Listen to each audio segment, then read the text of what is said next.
Jadi yang pertama yang ingin saya sampaikan bahwa yang dilakukan oleh RRT dalam hal ini adalah sebuah analisis yang saintifik, yang ilmiah. Jadi bangunan saintifiknya itu rapi sebagaimana pendekatan ilmiah secara umum, pendekatan saintifik secara umum. Jadi dimulai dengan hipotesis, metodologi, kemudian ada analisisnya, sebelum simpulan juga ada diskusinya. Jadi tidak ujuk-ujuk. Ini sebagaimana standar pendekatan saintifik yang biasa kita lakukan.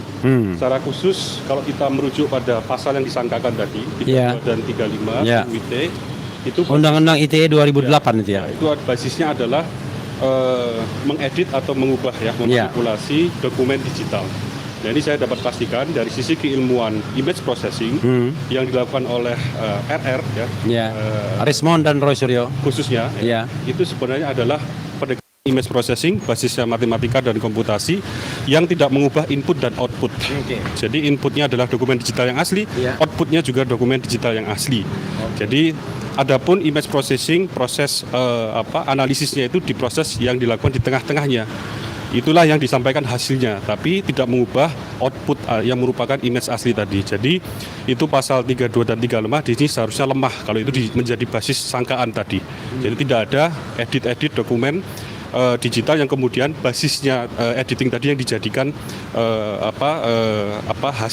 hasil dugaan tadi. Jadi tidak ada. Sederhananya bahasanya itu tidak ada dokumen digital yang diubah, kemudian yang diubah inilah yang menjadi objek sangkaan tadi. Nah, itu yang ingin saya sampaikan.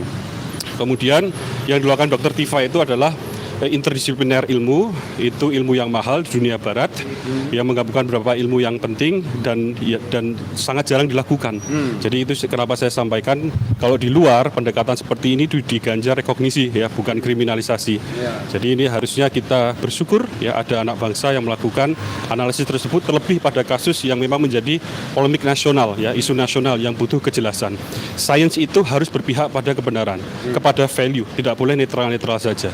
Yang sudah dilakukan oleh RRT adalah suatu pendekatan yang benar, untuk itu harusnya kita apresiasi. Nah, saya datang sini dalam kapasitas keilmuan saya yang mendalami AI dan sekarang sebagai Direktur AI Politeknik BMD, saya ingin menjelaskan Politeknik AI Budi Mulia II Yogyakarta.